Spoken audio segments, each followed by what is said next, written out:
nous avons fait cette réunion puisque nous devions adopter la note de synthèse constituant les activités que nous avons eues depuis que le président du PDCI RDA nous a donné le 10 mai une feuille de route. Vous avez assisté aux rencontres que nous avons eues avec les différentes zones et il était bon que le comité de politique, après avoir rencontré toutes ces zones-là, puisse faire une note de synthèse et que nous nous assurions que tous nous avons entendu les mêmes choses et que nous étions en train de tirer les mêmes conclusions par rapport aux missions que le président Nicolas Bédié nous a données. Cependant, lui-même a estimé que pour une question d'efficacité, voilà par où il faut commencer, voilà par où il faut terminer. Et la première activité qu'il nous a demandé de faire, ce qui est d'ailleurs, à mon avis, louable, est que nous puissions informer les responsables du PDCI, que ce soit ceux qui sont en charge des zones, comme ceux qui sont en charge des instances, du contenu du comité politique.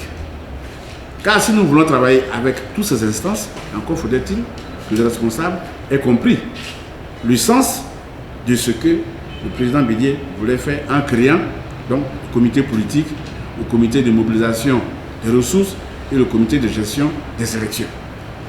Donc c'est ce travail d'information, de formation, de pédagogie que nous sommes en train de faire.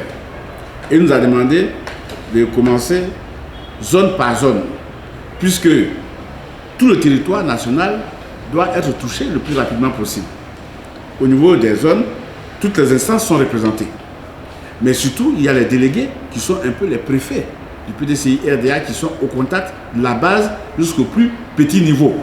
Donc il a estimé que cela devait d'abord être informé parce que, vous le savez, à l'intérieur, beaucoup de gens se posent des questions sur ces comités politiques, son positionnement par rapport aux autres instances. Donc il était urgent que tout le pays, à travers donc ces responsables politiques et ce personnel politique qui travaille dans chacune des zones, que tout le pays puisse être informé en un premier temps. Donc une fois que cela a été fait, nous devons maintenant attaquer les instances. Nous allons rencontrer le collège des vice-présidents, le comité des sages, les inspecteurs, mais également aussi la JPDCI, les élus, l'UFPDCI, les mouvements de soutien, etc., etc. C'est un exercice que nous avons fait donc avec les zones. Mais avant d'entamer avec ce deuxième groupe, nous avons besoin nous-mêmes de faire un point pour être sûr que nous avons tous compris la même chose et également aussi mettre en place un calendrier et puis une stratégie pour faire en sorte que le message que le président Bédié nous a demandé de passer puisse arriver et atteindre les cibles pour lesquelles il nous a donné ce message. Au-delà donc de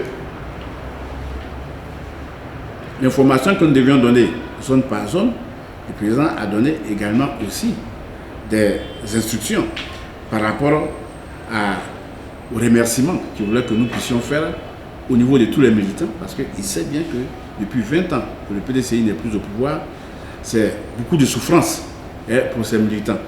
Et ces derniers mois ont rajouté à ce que lui-même savait déjà. Donc il fallait que nous puissions remercier les militants de sa part, mais à travers notre voix, de tous les sacrifices qu'ils ont pu faire jusqu'à présent et de tous les efforts qu'ils ont consentis. Vous savez également aussi que le président a pris le leadership dans cette problématique de la réconciliation nationale, qui qualifie lui de réconciliation vraie et inclusive. Et depuis le 10 avril, tous les discours qu'il fait, il y a une part importante qui est réservée à cette question. Et chaque fois, cette question prend de plus en plus d'importance dans les discours qu'il fait. Il est clair que les membres de son parti doivent être instruits de cette volonté de réconciliation vraie et inclusive et se faire l'apôtre de cette volonté auprès des militants, mais également aussi auprès de tous les citoyens et de tous les Ivoiriens. Ensuite, dans sa lettre, le président nous a dit que c'est après avoir fait ça qu'en un deuxième temps, nous irons sur le terrain pour faire les missions d'écoute et de remobilisation. L'avantage, c'est que quand nous allons arriver sur le terrain, on ne posera plus de questions sur le comité politique. Donc on pourra se concentrer sur ce que les militants ont à dire et sur les réponses que nous devons leur donner pour qu'ils se remobilisent. Parce qu'on a besoin d'un réarmement moral. Il faut dire que le PDCI est solide. Parce qu'après avoir subi tout ce qu'il a subi depuis 20 ans et qu'il s'affirme toujours comme l'un des principaux partis de ce pays, je crois qu'il y a quand même un mérite par rapport à ça.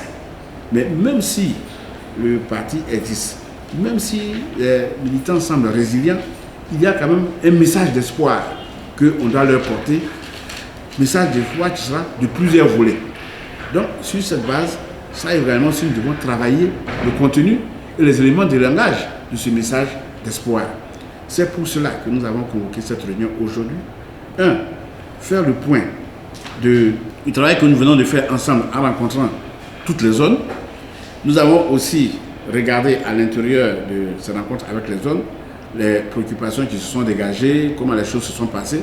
Mais ce que nous pouvons retenir, c'est qu'à chaque fois nos rencontres se sont terminées par une motion de soutien. Motion de soutien de chacune des zones, donc du personnel politique de chacune des zones, aux réformes de modernisation initiées par le président Henri Konan Bédié. Message de soutien, plus précisément, aux 3 comités qui ont été formés. Il y a même eu, dans ces motions, des messages de remerciement parce que le président Henri Konan Bédié a fait la promotion de personnalités de ces zones-là dans ces 3 comités. Donc, voyez-vous, il fallait déjà qu'on s'assure que sur le terrain, les militants suivent. Assurez-vous que les réformes que vous êtes en train de faire rencontrent l'adhésion après explication des principaux responsables. Donc ces principaux responsables sont les personnels politiques que nous avons eus ici, les délégués, les membres des instances et tout ça qui sont venus zone par zone nous apporter leur soutien.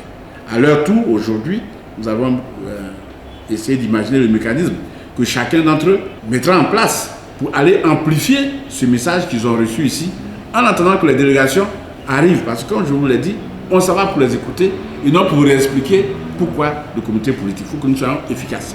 Donc ça également aussi, ça a été mis à l'ordre du jour et chacun doit proposer, chaque coordinateur général délégué en charge d'une zone va faire son plan de travail avec ses délégués.